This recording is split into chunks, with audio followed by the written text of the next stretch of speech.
Hello everyone. So this morning I woke up with a lot of things in my head and ready to talk about them, and also just ready to chat a little bit. I have a lot of big edits coming up with the Midlands cycling trip and maybe with a back burner or two. Even though I'm on Instagram and stuff and elsewhere on the social internet, I am really having to adjust to having what I'm describing as a body in public again. This pandemic obviously is still ongoing, but we're in this sort of liminal space where we're a little bit out of lockdown, like lockdown's easing, as they call it here in the UK. And so things are opening up. You can do outdoor dining, and I can go to the gym, which is great for me personally. But a lot of things are still closed. Most of the indoor activities are still closed. We can most importantly see loved ones outside in groups of up to 6.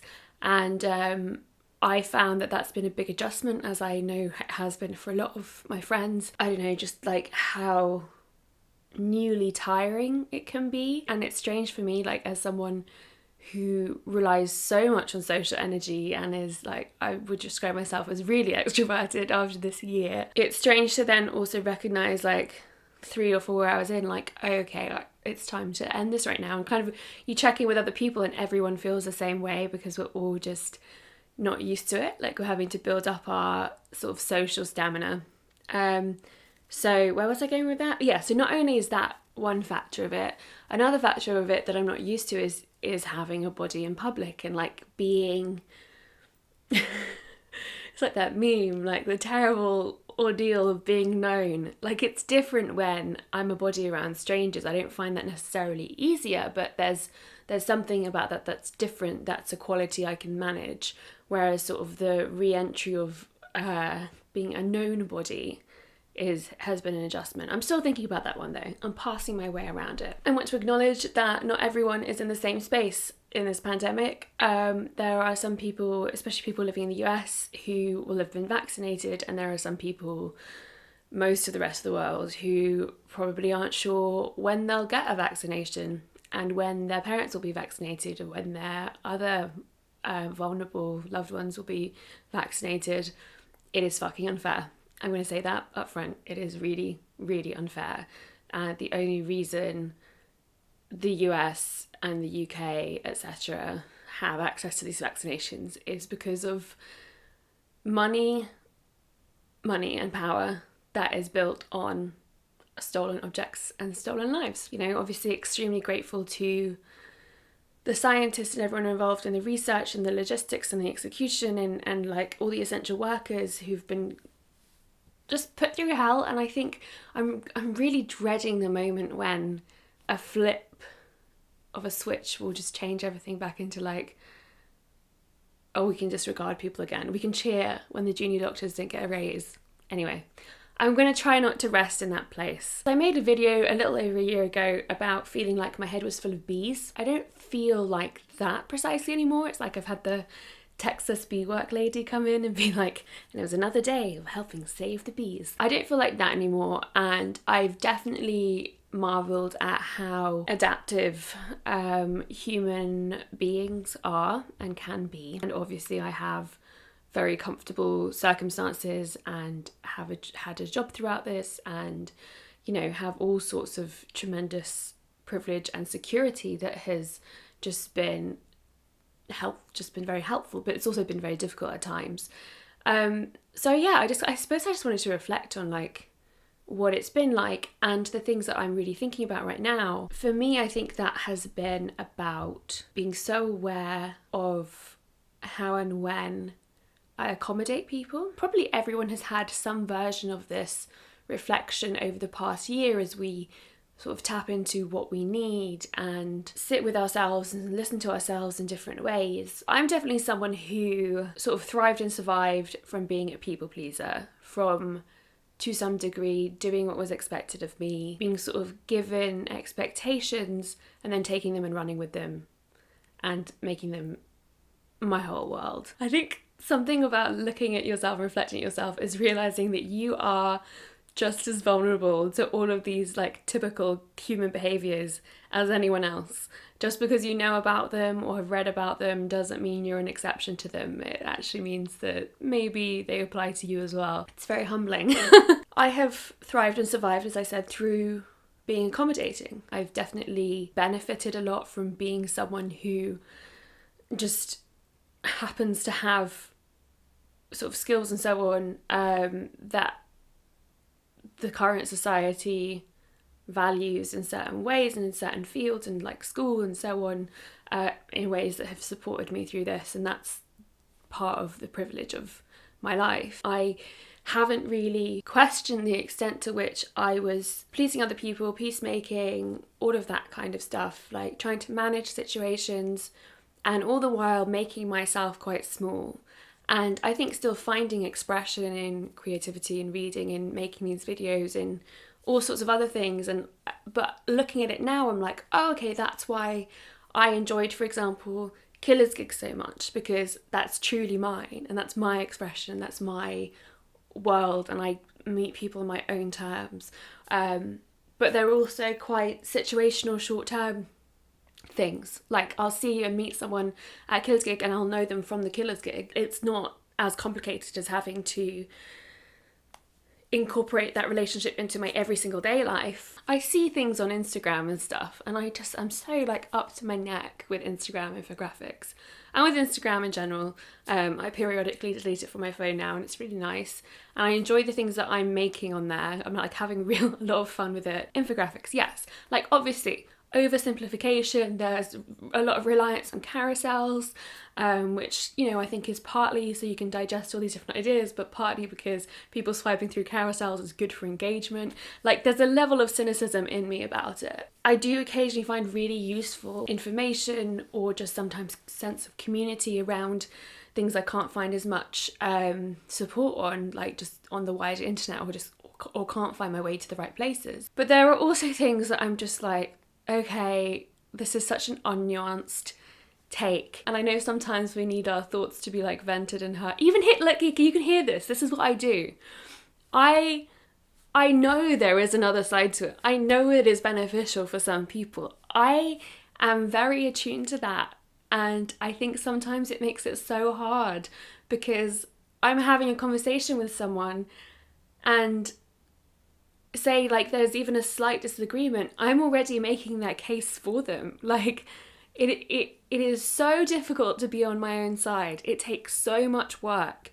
And so having an extended period of time, I got cut off while I was getting really impassioned, an extended period of time to myself, and as a sort of experiment, I guess, in not having interactions in which I take the side opposing me, has been really revealing, because I still do that within my own context and within my own environment. And it's not something I want to reject about myself, because I think it has made me a very empathetic person. I think it's very good for the things I create because it allows me to imagine other people's lives, and it's important for, you know, the work I do in all different ways, and it's just important for how I live my life and how I want to live my life. But it is interesting to note it and see when it's happening, and just how at every single degree I'll be accommodating other people. And yeah, the Instagram thing is like, I'll see a post that's like, people pleasing isn't the kindest thing to do, this and that and the other. It just feels like someone like railing against someone who's been a people pleaser in their life. And I'm like, yeah, I know it's not necessarily the kindest approach, but for a lot of people it's how we've been able to survive. And that's where I think the kindness to yourself and befriending yourself and befriending your like shadows and however you want to put it comes in. I know that I have been overly accommodating, and that I find it difficult. I find conflict difficult. I find there are all sorts of things that I find difficult, as with any other person. But I don't know, I think to disregard the extent to which we all make accommodations is to disregard the nature of community. And sometimes those accommodations are really positive things. Like sometimes I think it's compromise, but it has to be from multiple directions. It can't just come from one person, you know? I think about that a lot.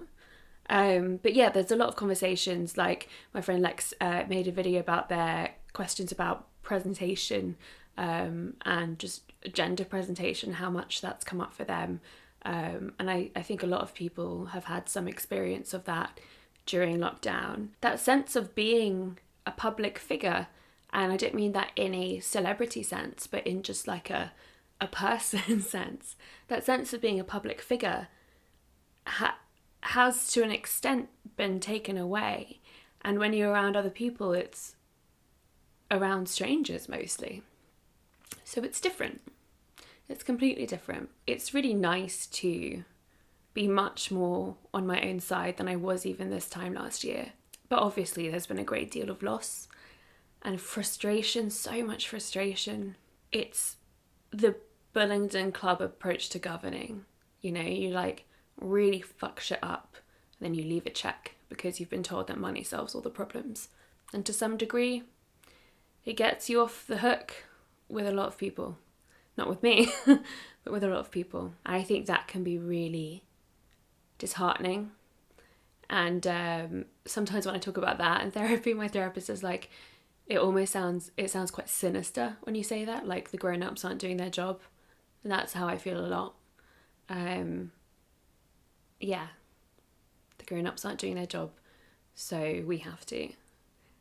Which is also maybe why I loved that book, A Children's Bible, so much, and other dystopian books in which, you know, kids and teens and so on have to deal with the mess. And that's also like the reality of living in any generation, like having to take on the messes of before, but for none so much than the youngest generations being born today. But also not just generations, just like nation to nation, which is why I think like post-colonial discussion is so important.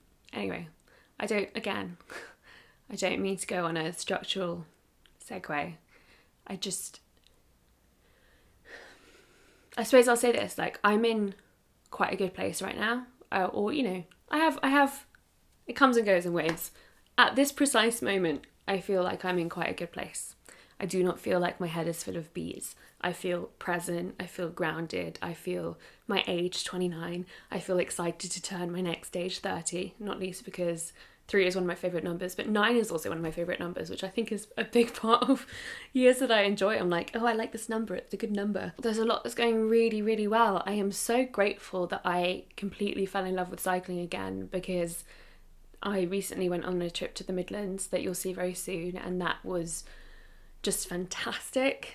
And soon I'll be going to the Yorkshire Dales and the Lake District, and I'm so excited for that. And then in July I'm going to tackle Scotland. Just all of it. Just tackle all of Scotland. I'm going to go through Scotland all the way up to John O'Groats, and I'm so excited for that. And it's really nice to have these local things that aren't local at all. So many different types of land on a very relatively small island. It's really wonderful to see. And for that also, I mean, that's another huge thing. Being on one time zone for the entire year has also been really revealing, because I have managed to build routines. I have understood more, like my body has adjusted in different ways to just having the regularity of like a daily schedule, and also just of not changing time zones and not having these huge stresses on the body of even like a different kind of oxygen or altitude and stuff. And like good, that comes in with cycling, but not in the same drastic way as when you travel between countries. Keeping socializing, whatever form that might take, like FaceTime or going for walks, or now gathering in the garden groups of 6 and hoping that the rain will hold off for a bit longer. Keeping that to weekends. Like I'm barely drinking anything because I just don't really want to. Also, it makes me quite sleepy, I've noticed. And also, yeah, being able to notice the effect of it. Like if I even have like 3 drinks now, I find I do feel the slightly more depressant effect of it the next day. Ages and ages ago, I made this video that I horribly titled The Book Cleanse. And I'll talk about this more in the bookshelf tour or something, in which I set limits on myself of like only having, I think it was like 100 books at any time, because I'd acquired all of these books and I'd kept keeping them. But I wasn't reading most of them, and it was so aware to me that it was about this performance of being a reader and being someone who reads and someone who loves books. And the moment I realised that I didn't need that for it, I let all these books go, or I let most of them go. And now wouldn't describe myself as a minimalist again if you've seen my flat. But I am very intentional with what I keep, and I'm very aware of it. But with books and things, and again also like with this room, and with having been in the same flat for coming on 3 years now, it's allowing myself to settle a little bit, allowing myself to sort of get comfy in the armchair.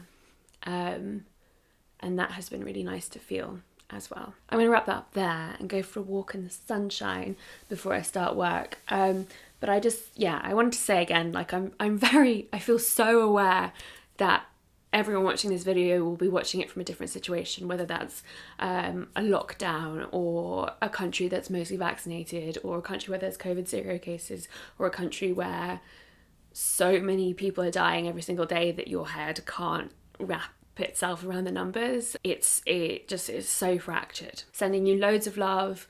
Please take care of yourself. Please be kind to yourself. It's so difficult, and just know that I'm thinking of you, and I don't know what more to say than that right now. Just another great day of saving the bees. Talk to you in the comments. Bye-bye.